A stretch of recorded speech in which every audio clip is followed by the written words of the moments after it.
नहमदु व नसल्ली अला रसूलिल करीम व अला आलिहि व अस्हाबिहि अजमईन। जनाब सदर मोहतरम मियाँ फ़ारूक अल्ताफ़ साहब और साहिबान स्टेज,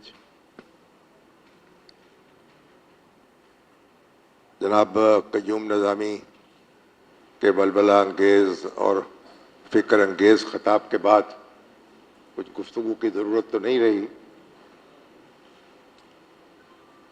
बहरहाल हम यहाँ जमा हुए हैं अपनी अफवाज को और अपने आप को और अपनी कौम को ख़राज तहसीन पेश करने के लिए कि जिस तरह से ये जंग लड़ी गई और नतीजा खेज हुई। अब पाकिस्तान की इस वक्त जो हालत है, इंडिया की जो इकॉनमी है वो मेरे ख्याल कोई $5 ट्रिलियन को छू रही है और पाकिस्तान की इकॉनमी का साइज है कोई $450 अरब। आबादी कई गुना और वसाइल भी कई गुना, और समझा ये जा रहा था कि बस इंडिया जो ही जंग का आगाज करेगा वो टहलता हुआ आएगा और पाकिस्तान पर काबिज हो जाएगा। तो वहाँ से तो ये ऐलानात भी होते रहे कि लाहौर पे कब्जा हो गया है, कराची पे कब्जा हो गया है, लाहौर की बंदरगाह पर कब्जा हो गया है, इस्लामाबाद जनरल आसिम मुनीर को गिरफ्तार कर लिया गया। ये सारा तमाशा लगा रहा और अब दुनिया में भारत एक मजाक बन गया है। और अब मैं अभी देख रहा था कि भारत में मुहिम चलाई जा रही है तुर्की के खिलाफ और अज़रबैजान के खिलाफ कि इनका बाइकाट करेंगे, इनसे तजारत नहीं करेंगे, इनकी मसनूआत। इन्होंने पाकिस्तान का साथ दिया है, मगर मैंने देखा कि अभी चीन के बाइकाट का ऐलान नहीं हुआ। यानी उसूलन तो होना चाहिए कि चीन की साथ भी तजारत से इनकार कर दिया जाए। तो बहरहाल ये एक मोजज़ा हो गया है और ये नौजवान यहाँ बैठे हैं। अब हमारी अफवाज जो हैं, अब कामयाबी, वो कहते हैं ना कामयाबी के सैकड़ों बाप होते हैं और नाकामी जो है वो यतीम होती है। अब क्योंकि कामयाब हो गए हम, तो हर कोई अब उसका सिरा अपने सर बांधने की कोशिश कर रहा है, लेकिन हमारी अफवाज जो हैं,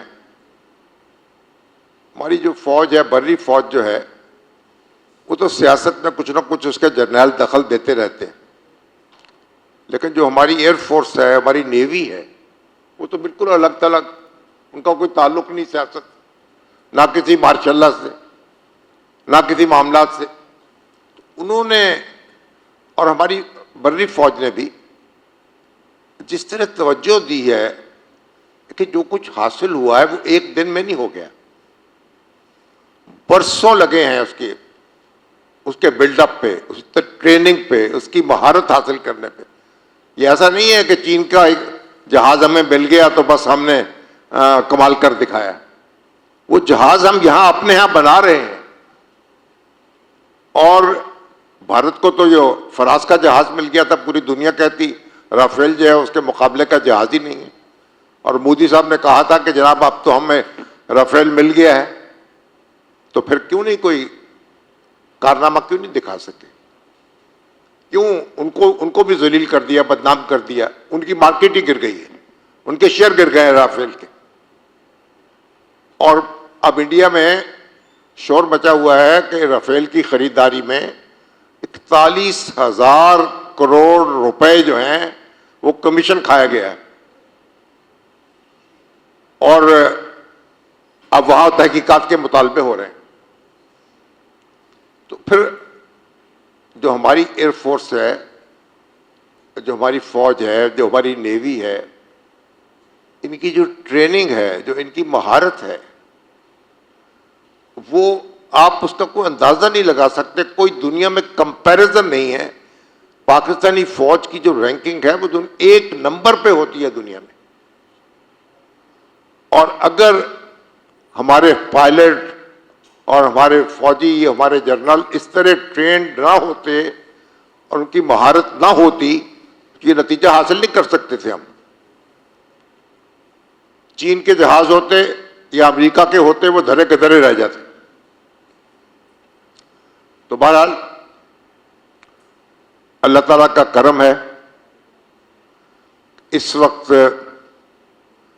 एक पाकिस्तानी फौज की क़यादत एक ऐसे शख्स के हाथ में है जो हाफ़िज़ कुरान है, जिसकी गुफ्तगू में हर फिक्रे के बाद कुरान का हवाला आता है, जिसका यकीन मुहकम है और जिसने पूरी कौम में एक यकीन पैदा किया है और अल्लाह और उसके रसूल के साथ हमें एक बार फिर वाबस्ता किया एक नए सिरे से।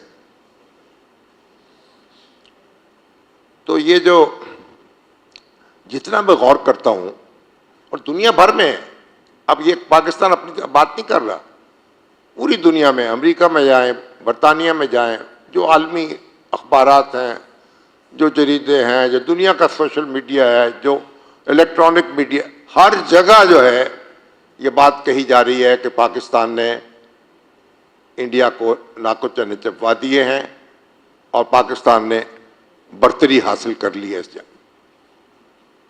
तो ये अल्लाह का करम है। और उसके बाद हमारे जवानों की ट्रेनिंग है, उनकी महारत है और हमारा सिस्टम जो है, और तो हमने बहुत कुछ यानी खराबी की है, बड़ी कोताहियाँ हैं हमारी मईशत के मैदान में भी, सियासत में भी। हमारी सियासत जो है वो दुरुस्ती नहीं होती, एक दूसरे की टांग खींचने से हम बाज नहीं आते। इस सब के बावजूद किसी न किसी रंग में बहरहाल सियासतदान भी इकट्ठे हुए, यक आवाज हुए और पूरी कौम जो है उसने मिलकर तारीख का रुख बदल दिया है। ये जो फतह पाकिस्तान को हासिल हुई है, आप ये समझें कि पाकिस्तान का एक नया जन्म, एक नया पाकिस्तान वजूद में आया है।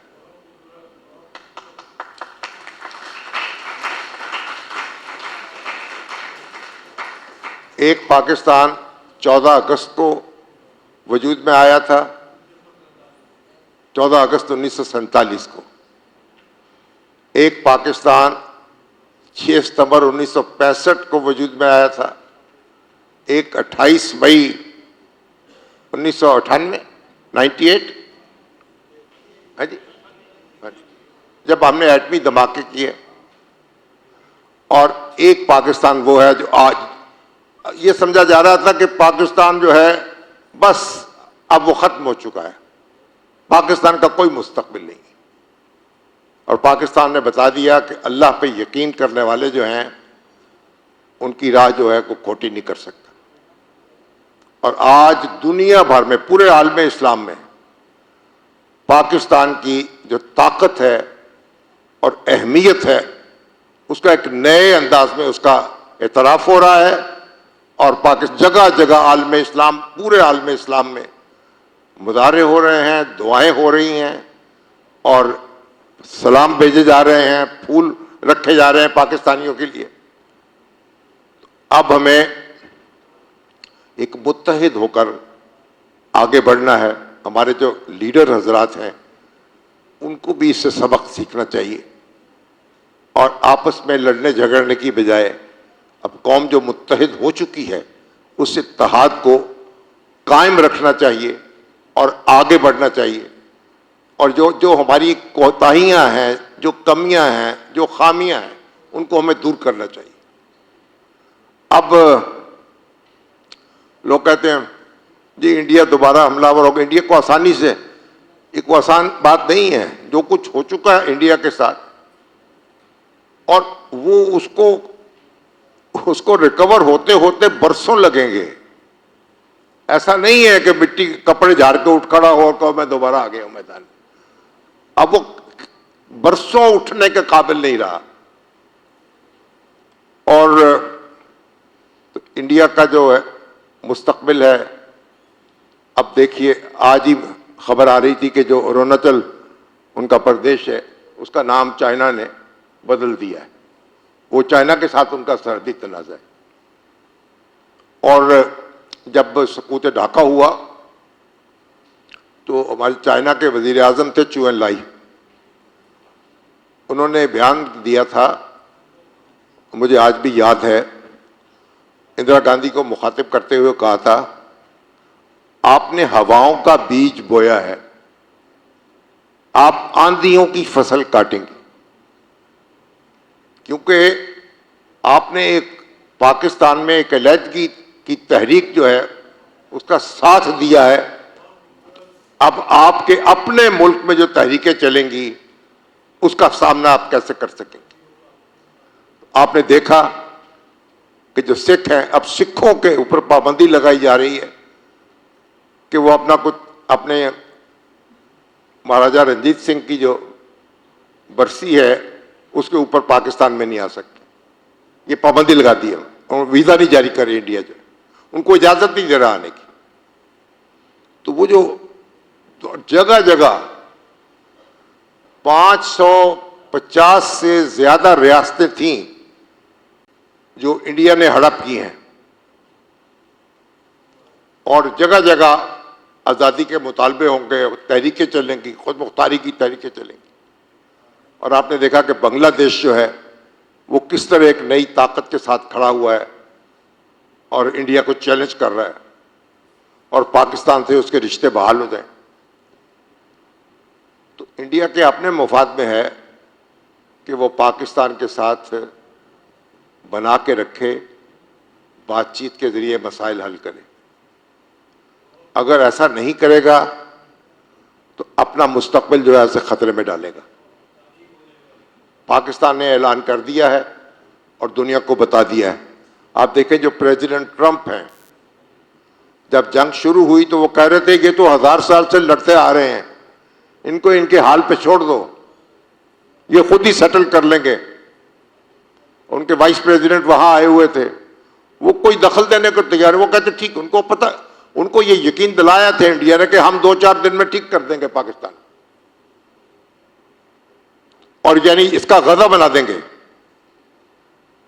लेकिन फिर दुनिया ने देखा और जब इंडिया की सारी जो ताकत है, फजाई ताकत और हवाई ताकत, वो मफलूज हो गई। उसका जो डिफेंस सिस्टम था जो रूस ने हासिल किया था रूस से, वो मफलूज कर दिया, उसको बर्बाद कर दिया गया, जो नाकाबिले यकीन बात है। और जो पायलट हमारे रवाना हुए हैं उस पर अटैक करने के लिए, तो जो आपने देखा तस्वीरें आई हैं कि वो अपनी वसीयत जो है उसके ऊपर दस्तखत कर रहे हैं। लेकिन अल्लाह के फजल करम से मिशन के बाद वापस आए जिंदा सलामत। तो आप अंदाजा लगा लें कि इंडिया जो है, और जब ये सूरत पैदा हुई मैदान जंग में तो प्रेसिडेंट ट्रंप भी फौरन उन्होंने कहा जी आप इसे दरमियान में आए और एक लिहाज से उन्होंने इंडिया को बचा लिया और ये कहा कि मैं तजारत बंद कर दूंगा। अब इंडिया जो है उसके बाद उसको जंगबंदी जो है उस पर मजबूर होना पड़ा, बल्कि दरखास्त की थी उनसे जंगबंदी करा दो। तो पाकिस्तान की जो हैबत जो है वो कायम हुई है पूरी दुनिया पर। और अब हमें जो हमारी लीडरशिप है उसको इसे आगे बढ़ाना है और इसको हर मैदान में इसको महारत अपनी जो है उसको मुस्तहकम करना है। इसी तरीके से हम अपनी अफवाज जो है उनको भी खराज तहसीन पेश कर सकते हैं और अपना मुस्तकबिल जो है उसको भी महफूज बना सकते हैं। पाकिस्तान जिंदाबाद।